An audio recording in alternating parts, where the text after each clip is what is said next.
যেমনটা আমরা বলেছিলাম যে আমরা আজকে কোনো একটা ইকুয়েশনের ভ্যালিডিটি চেক করব। তারপর 2 নম্বরে আমরা বিভিন্ন ফিজিক্যাল কোয়ান্টিটিগুলোর মধ্যে একটা ম্যাথমেটিক্যাল রিলেশন এস্টাবলিশ করব। আর 3 নম্বর আমরা বিভিন্ন সিস্টেম অফ ইউনিটে যে কোনো একটা পার্টিকুলার কোয়ান্টিটির যে বিভিন্ন ইউনিট হয়, যেমন ফোর্সের একটা ইউনিট ডাইন, আর একটা ইউনিট কি নিউটন, তো এদের মধ্যে কি রিলেশন আছে সেই রিলেশনটা এস্টাবলিশ করব। তো প্রথমে আমরা আসছি, আমরা একটা ইকুয়েশনের ভ্যালিডিটি চেক করছি। 1 নম্বর, whether an expression can be true or not। তো এক্সপ্রেশন কি নিচ্ছি, সে s equals to u t plus half a t square. আমরা দেখতে চাই ডাইমেনশনালি এই ইকুয়েশনটা কারেক্ট নাকি এটা কখনোই কারেক্ট হবে না। তো ডাইমেনশনালি এটা কারেক্ট হলে এস এর যা ডাইমেনশন হবে, এপাশে রাইট হ্যান্ড সাইডে UT plus half a T স্কোয়ারেরও same dimension হবে। আবার UT R half a t square এ দুটো যেহেতু অ্যাড করা যাচ্ছে, তাহলে এদের ডাইমেনশনও কী হবে, সেম হবে। এবং এদের অ্যাড করলে যা পাবো তারও ডাইমেনশন কী হবে, সেম হবে। তার মানে এখানে এই যে তিনটা কোয়ান্টিটি আছে, S, UT R half a t square, এই তিনটারই ডাইমেনশন সেম হবে। যদি সেম হয় তাহলে বলবো ডাইমেনশনালি এই ইকুয়েশনটা কারেক্ট। তাহলে প্রথমে আমরা বের করছি ডাইমেনশন অফ এস। এস মানে কি, ডিসপ্লেসমেন্ট, এটা একটা লেন্থ বোঝাচ্ছে, তাহলে এর ডাইমেনশন কি, এল। তারপর আসবে ডাইমেনশন অফ ইউটি, তাহলে ইউটি মানে কি, U means velocity, L T to the power -1, আর টি মানে টাইম, তাহলে আরেকটা টি to the power -1 T cancel করছে, থাকলো পরে শুধু কে, এল। এবং dimension of half a t square, half একটা ডাইমেনশনলেস কনস্ট্যান্ট।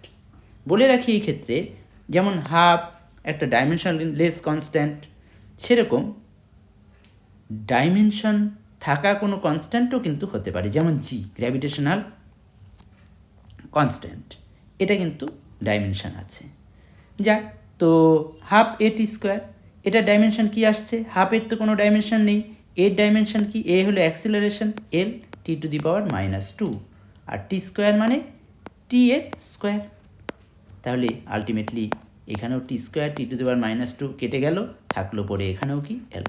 তাহলে আমরা দেখতে পেলাম, হ্যাঁ সত্যি এস এর যা ডাইমেনশন, ইউটিরও তাই ডাইমেনশন, এবং half a T স্কোয়ারেরও same dimension. তাহলে আমরা বলতে পারি hence the expression is dimensionally correct. Hence the expression is dimensionally correct.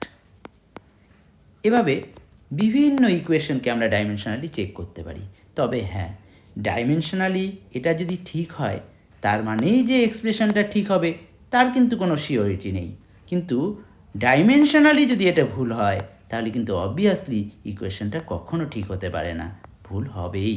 তাহলে একটা আন্দাজ আমরা করতে পারছি যে ডাইমেনশনালি যদি ইকুয়েশনটা ট্রু হয় তাহলে সেটা বাস্তবিকই ট্রু হতে পারে, এই অ্যাজাম্পশনটায় আমরা পৌঁছতে পারছি। যাক, এবার আমরা 2 নম্বরে যেটা করতে চাচ্ছি, we can establish relation between physical quantity. তাহলে আমরা বিভিন্ন ফিজিক্যাল কোয়ান্টিটির মধ্যে কিভাবে রিলেশন এস্টাবলিশ করতে পারি। 2 নম্বরে আমাদের অবজেক্টিভ হলো ডিডিউসিং রিলেশন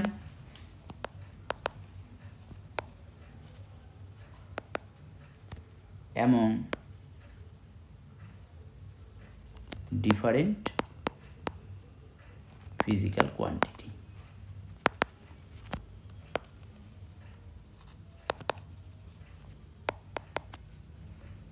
তো এক্ষেত্রে আমরা একটা সিচুয়েশন নিয়েছে, একটা পেন্ডুলাম উপরে একটা সাপোর্ট থেকে একটা স্ট্রিং ঝুলছে, এবং সেখানে একটা যে অবজেক্টটা ঝুলছে তাকে আমরা বব বলি, এবং এটা অসিলেট করছে। একবার এপাশে যাচ্ছে, কিছুটা টাইম নিচ্ছে, আবার এপাশে যাচ্ছে, কিছুটা টাইম নিচ্ছে, আবার ব্যাক করে যখন এখানে ফিরে আসছে, সেই ইনিশিয়াল জায়গায় যখন ফিরে আসছে, যে পরিমাণ টাইম নিচ্ছে সেটাকে আমরা বলি টাইম পিরিয়ড অফ অসিলেশন। এটাকে আমরা এখানে টাউ দিয়ে লিখলাম। তাহলে এই টাইম পিরিয়ড অফ অসিলেশন এটা কিন্তু কিসের উপর ডিপেন্ড করতে পারে? আমরা ধরে নিচ্ছি যে here time period of oscillation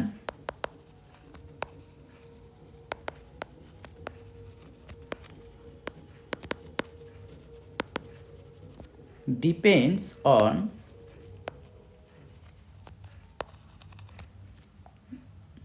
time period of oscillation মানে টাউ। এটা কিসের উপর ডিপেন্ড করছে? 1 নম্বর ডিপেন্ড করছে লেন্থ অফ দ্য পেন্ডুলাম। তো এই পেন্ডুলামের লেন্থ কি নিব? এইটুকু তো স্ট্রিংয়ের লেন্থ, কিন্তু প্লাস করতে হবে কি, এই যে এর সেন্টার অফ মাস আছে, মানে এর যে সেন্টার আছে এইটুকুও অ্যাড করতে হবে।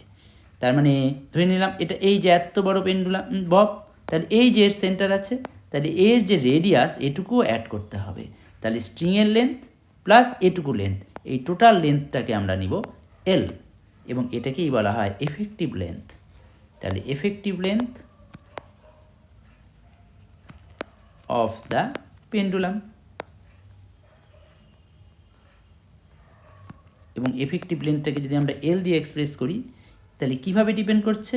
ধরে নিচ্ছি যে কিভাবে এটা ডিপেন্ড করে, as tau is proportional to L to the power x. এই এক্সের পাওয়ারটা কিন্তু আমি জানি না। যদি এক্সের ভ্যালু এখানে 1 হয় তাহলে আমরা বলবো tau directly proportional to X L. যদি এক্সের পাওয়ার 2 হয় তাহলে বলবো tau is proportional to L square. যদি এক্সের পাওয়ার -1 হয় আমরা বলবো tau is proportional to 1/L।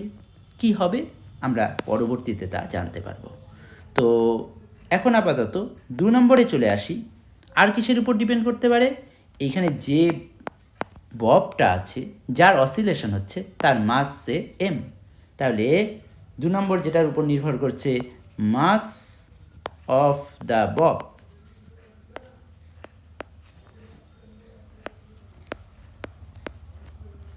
সেটা কত? এম। এবং কিভাবে ভ্যারি করছে? ধরে নিলাম tau varies as M to the power Y. আর 3 নাম্বার যে জিনিসটার উপর ভ্যারি করে সেটা হলো এটা কিসের জন্য হচ্ছে? এই অসিলেশনের জন্য গ্র্যাভিটি একটা ইম্পর্টেন্ট পার্ট। এবং গ্র্যাভিটিকে কিভাবে এখানে ইনক্লুড করব? গ্র্যাভিটির জন্য আর্থে যা অ্যাক্সিলারেশন ডিউ টু গ্র্যাভিটি জি, মুনে কি হয়? ডিফারেন্ট হয়। তাহলে গ্র্যাভিটিকে এখানে কন্ট্রোল করার জন্য যে কোয়ান্টিটিটাকে আমি ইন্ট্রোডিউস করতে পারি সেটা কি? জি, অ্যাক্সিলারেশন ডিউ টু গ্র্যাভিটি। তাহলে 3 নম্বরে আসবে যে acceleration due to gravity as tau is varies as g to the power z। তাহলে এই তিনটাকে আমরা যদি একসাথে করি কি বলতে পারি? therefore tau should be proportional to l to the power x, m to the power y and g to the power z। এখানে একটা প্রপোর্শনালিটি কনস্ট্যান্ট আমাদের ইন্ট্রোডিউস করতে হবে, আর টাউ ইকুয়ালস টু সে সেটা কি? K, L to the power X, M to the power Y আর G to the power Z. তো এখানে আমরা এই যে কে ভেরিয়েবল যেটাকে আমরা ইন্ট্রোডিউস করলাম সেটা কিন্তু ডাইমেনশন লেস নিলাম। তাহলে হয় আর K is a dimensionless constant.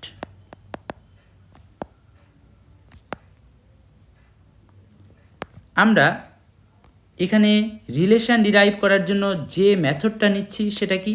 Dimension analysis. কিন্তু এই ডাইমেনশন অ্যানালাইসিসের কিন্তু একটা লিমিটেশন আছে। এখানে কেটা ডাইমেনশনলেস কনস্ট্যান্ট, তাই আমরা এখানে রিলেশন ডিডিউস করতে পারছি। কিন্তু কে যেখানে ডাইমেনশন সহ একটা কনস্ট্যান্ট, ডাইমেনশনাল কনস্ট্যান্ট, যেমন জি যদি এখানে থাকে সেক্ষেত্রে কিন্তু আমরা যে মেথডটা এতক্ষণ এত কষ্ট করে শিখছি সেটা কিন্তু ইউজ করা যাবে না। এটা ডাইমেনশন অ্যানালাইসিসের একটা লিমিটেশন। যাক, তো আপাতত তাহলে এখান থেকে আমরা লেফট হ্যান্ড সাইড আর রাইট হ্যান্ড সাইডের কী হওয়া উচিত? ডাইমেনশন সেম হওয়া উচিত। তাহলে আমরা বলতে পারি as the dimension of left hand side should be equal to the dimension of right hand side. therefore এখানে টাউ মানে কি? একটা টাইম, তাহলে এর ডাইমেনশন কি আসলো? টি। আর এপাশে কে এর কোনো ডাইমেনশন নেই, তাহলে কে এর ডাইমেনশন আমরা কিছু না মানে 1 ধরে নিতে পারি, নাও নিতে পারি। এবার এল টু দি পাওয়ার এক্স, এল এর ডাইমেনশন আমরা কি জানি? ক্যাপিটাল এল। কারণ কি? এল মানে হলো আমাদের এফেক্টিভ লেন্থ। লেন্থ মানে কি? এর ডাইমেনশন এল, তার মানে এল টু দি পাওয়ার কত? এক্স যেহেতু আছে তার ডাইমেনশনেরও পাওয়ার কত হবে? এক্স। এরপরে এম মানে কি? এখানে মাসের ডাইমেনশন কি? এম। তাহলে যেহেতু ওখানে M to the power Y আছে, এখানে M to the power Y আছে, তাহলে এখানেও হবে কি? Capital M to the power Y. আর এখানে G to the power Z আছে। জি মানে কি? অ্যাক্সেলারেশন, যার ডাইমেনশন কি? এল টি টু দি পাওয়ার -2, এবং এটা টু দি পাওয়ার কত হবে? জেড। এবার দুপাশের ডাইমেনশন আমরা যদি ম্যাচ করি কি হবে? প্রথমে আসি হলো এম, কারণ এম শুধু এখানেই আছে, আর কোথাও এম নেই। এম এর ব্যাপারটা সব থেকে ইজি, তাই আমরা প্রথমেই এম এর কথাটা বলবো। আমি করতে পারতাম আগে এল করতে পারতাম, কিন্তু এম করলে এক্ষেত্রে ক্যালকুলেশন ইজি হবে। আমাদেরকে কিভাবে এই ক্যালকুলেশনকে ইজি করা যায় সেই ব্যাপারটা প্রথম থেকেই অ্যাপ্রোচ করতে হবে। তাহলে এম এর টু দি পাওয়ার ওয়াই আছে, কিন্তু এখানে এবার সে এম নেই। That means therefore comparing both side,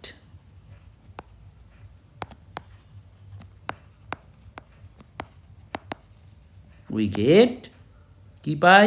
Y equals two কত? ওয়াই ইকুয়ালস টু হয়ে যাচ্ছে 0। আচ্ছা, ওয়াইয়ের ভ্যালু 0 হয়ে গেল। এবার আমরা চলে আসবো কি? এখানে এল এখানেও আছে, এল এখানেও আছে, তার মানে এলটা একটু কমপ্লিকেসি থাকবে। কম্পারেটিভলি লেস কমপ্লিকেশন কোথায় আছে? সিম্পল কোনটা? টি। তাই টি টু দি পাওয়ার -2 জেড, কিন্তু এখানে টি টু দি পাওয়ার কিছু নেই, মানে কত? 1। তার মানে 2 নম্বরে পাচ্ছি আমরা কি? যে -2 জেড ইকুয়ালস টু 1, তার মানে জেড ইকুয়ালস টু -1/2। এবার আসবো আমাদের সেই এল এর ব্যাপারটা।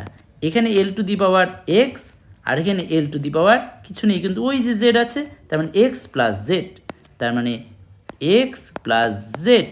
কিন্তু এ পাশে তো এল নেই, তার মানে এল টু দি পাওয়ার নেই মানে কি? এল টু দি পাওয়ার 0, তাহলে should be equals to 0। That means x equals two -Z, কিন্তু জেডের ভ্যালু কত আছে এখানে? -1/2, তাহলে এক্সের ভ্যালু এখানে কত আসবে? +1/2। আমরা কিন্তু ডিরাইভ খুলে ফেলতে পারলাম। তো কি ডিরাইভ করতে পারলাম? যে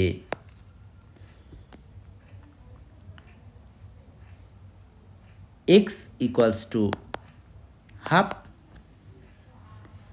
Y equals to 0 and Z equals to -1/2। এগুলোকে সব যদি আমরা পুট করি তাহলে আমরা পাবো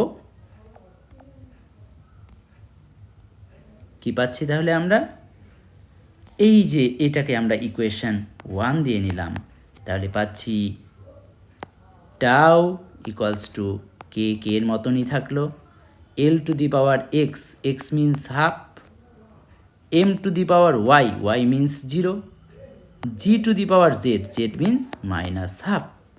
তো হাফ মানে কি? Root. That means K L, ওই জিটা নিচে চলে আসুক, to the power 1/2, that means K √L/G। কিন্তু এখানে কে এর ভ্যালু কিন্তু বের করার ডাইমেনশনালি কোনো উপায় নেই, বাট আমরা থ্রো এক্সপেরিমেন্ট আমরা দেখি যে কে এর ভ্যালুটা মোটামুটি যদি 2π হয়, তাহলে এই ভ্যালুগুলো সুন্দর এখানে টাওয়ের সাথে ফিট হয়। আমরা এক্সপেরিমেন্টালি যে ভ্যালুগুলো পাই সেক্ষেত্রে টাউয়ের সাথে এটা সুন্দর ফিট হয়, তাই কে এর জায়গায় আমরা 2 পাই ধরে নিব এক্ষেত্রে। তো tau should be equals to twice pi root over L by G. তার মানে আমরা কিন্তু এল জি এবং এম এর সাথে যেটা ডিপেন্ড করে না সেটাও এই বিষয়টা বেরোলো যে tau does not depend on mass of the bob m এর উপর ভ্যারি করে না, আর অন্য যে জিনিসগুলোর উপর ডিপেন্ড করে এল আর জি এর উপর কীভাবে ডিপেন্ড করে সেটাকে আমাদের এই ইকুয়েশনটার থেকে বলে দেওয়া যায়। তাহলে এভাবে আমরা কিন্তু রিলেশন বের করতে পারি। আমরা রিলেশন ডিরাইভ করতে পারি থ্রু ডাইমেনশন অ্যানালাইসিস। এবার যেটা বলেছিলাম 3 নম্বরে আমরা আগের দিন বলেছিলাম আমরা কি বিভিন্ন সিস্টেম অফ ইউনিটের মধ্যে, তার মানে বিভিন্ন ইউনিটের মধ্যে আমরা রিলেশন বের করব। যেমন এখানে আছে 1 নিউটন সমান সমান 10⁵ ডাইন, এটা বের করতে পারি। বা আমরা জানি 1 জুল ইকুয়ালস টু 10⁷ আর্ক, এটাও বের করতে পারি। ঠিক আছে, এটাই করছি, 1 জুল ইকুয়ালস টু 10⁷ আর্ক। চলি কীভাবে করা যেতে পারে এটা। তাহলে এখন আমাদের অবজেক্টিভ হলো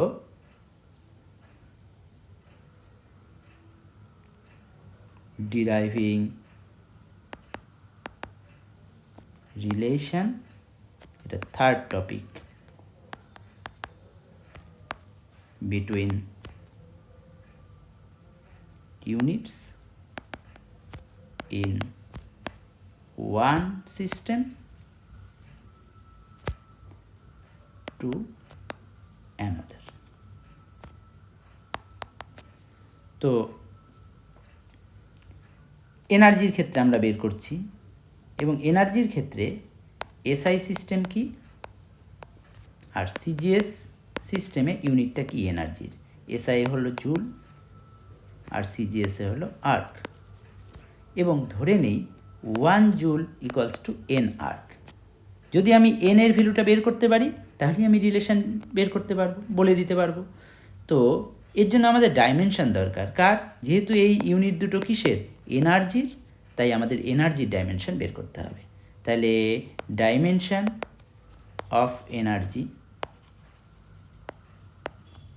কত ডাইমেনশন? এনার্জি মিন্স কি? Energy means force into displacement. তার মানে ফোর্সের ডাইমেনশন তার সাথে ডিসপ্লেসমেন্ট ডাইমেনশন গুণ করলেই আমরা এনার্জির ডাইমেনশন পাচ্ছি। আবার ফোর্স মানে কি? মাস টাইমস অ্যাক্সিলারেশন, তাহলে মাসের ডাইমেনশন, অ্যাক্সিলারেশনের ডাইমেনশন, অ্যান্ড লাস্ট ডিসপ্লেসমেন্টের ডাইমেনশন। তো মাসের জন্য আসবে কি এম, অ্যাক্সিলারেশনের জন্য আসবে এল T⁻⁻², আর ডিসপ্লেসমেন্টের জন্য আরেকটা এল। তার মানে আলটিমেটলি কি হলো? আলটিমেটলি হলো এম L² T⁻²। এটাই এনার্জির ডাইমেনশন। এবার আমরা ধরে নিব যে let in SI and CGS system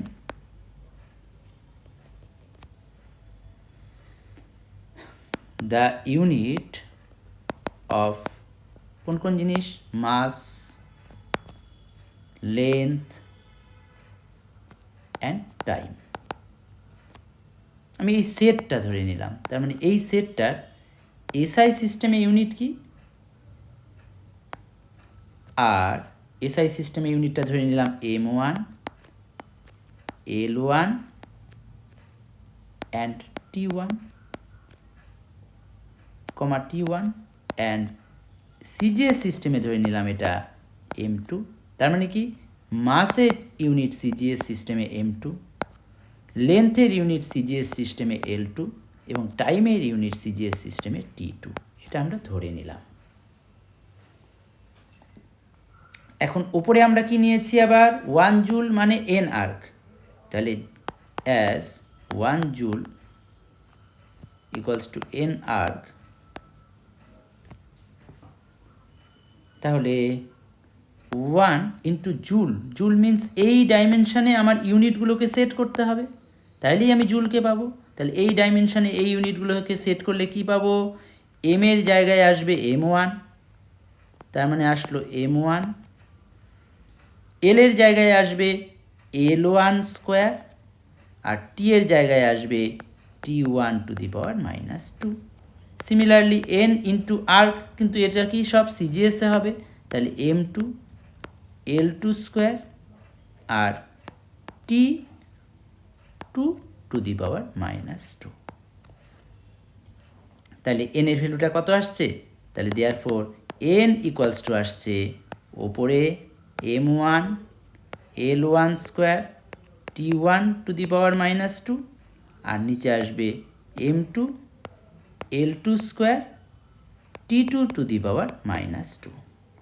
ঠিক আছে, এবার M1 মানে কি, এসআই সিস্টেমে মাসের ইউনিট আমরা সেটা জানি কত, কেজি, তাহলে M1 means kg, L1 means metre তার স্কোয়ার, আর T1 means second to the power -2। CGS সিস্টেমে মাসের ইউনিট কি হবে, গ্রাম, জি, লেন্থের কি হবে সেন্টিমিটার স্কোয়ার, অ্যান্ড টাইম এখানেও সেকেন্ড টু দি পাওয়ার -2। তার মানে সেকেন্ড যেহেতু দুটো এক কেটে গেল আগেই, আর 1 কেজি মিন্স কি থাউজেন্ডস গ্রাম, আর 1 মিটার মানে 100 সেন্টিমিটার, এখানে স্কোয়ার আছে তার মানে আরও একটা 100 সেন্টিমিটার, আর নিচে গ্রাম ইন্টু সেন্টিমিটার স্কোয়ার, গ্রাম গ্রাম কেটে গেল, সেন্টিমিটার দুটো উপরে নিচে সেন্টিমিটার স্কোয়ার কেটে গেল, তাহলে এটা কি থাকলো, এন এর কিন্তু কোনো ডাইমেনশন থাকছে না, এন এর কোনো ইউনিট থাকছে না, এন সেটা কত 1 1 2 3 0 5 4 6 7, 7টা zero, that means 10 to the power 7। তাহলে এন এর ভ্যালু কত পেলাম, 10 টু দি পাওয়ার 7। এবার এটাকে আমি এই জায়গায় যদি বসিয়ে দেই, এটা আমার এক্ষেত্রে যদি 1 নাম্বার হয়, তাহলে কি পাচ্ছি আমরা পাচ্ছি therefore 1 joule equals to 10 to the power 7। আর এটা আমাদের অনেক আগের থেকে জানা একটা রিলেশন, কিন্তু সেটাকে আজকে আমরা কি থ্রো ডাইমেনশন অ্যানালাইসিস ডিরাইভ করতে পারলাম। তো এভাবে আজকের আলোচনা আমাদের শেষ হচ্ছে, এরপর আমরা অন্য একটা বিষয় কোনো কিছু নিয়ে আলোচনা করব।